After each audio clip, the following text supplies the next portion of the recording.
Hello guys, ayan, nagawa po ako ng kamote po. Yan. Ito po siya. Ayan. Ito po yan, kamote. Tapos, ginawa ko po siyang ganyan. Nilagyan ko po siya ng butter at tsaka gatas. Tsaka yan, kaunti ko nilagyan ko ng asukal. Ayan, nahalo-halo ko siya para ano yung lasa niya. Ayan guys, ang aking nigagawang dessert. Ayan. Ayan siya guys. Kamote po siya na dilaw. Kaya ayan oh. Ayan po siya. Madami naman. Kaya sabi ko, gumawa ako ng parang parang halaya. Ayan, ginawa ko po siya. Nagyan ko po siya ng butter. Ayan, butter at saka gatas. Halu-haluin para siyang pino. At mamaya ilalagay natin siya sa ref para masarap, malamig.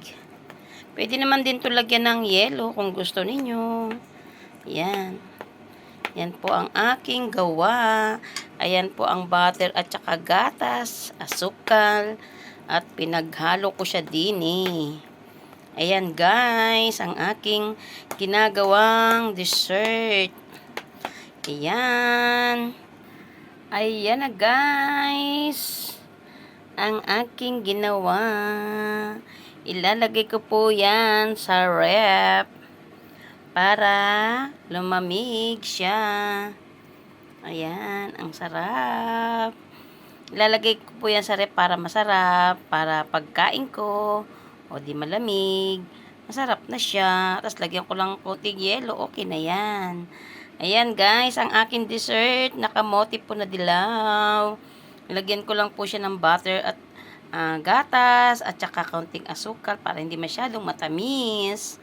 Ayan guys, thank you so much po sa inyong panonood sa aking video. Maraming salamat po. Thank you. Ayan, maraming pong salamat. Thank you guys. Pa-share na rin po at saka pakipanood na lang din po ang aking video. Thank you po sa inyong suporta, lalong-lalo sa aking #SolidTeamKabag. Maraming pong salamat guys. Thank you for watching. Maraming pong salamat po sa inyo guys. Bye-bye.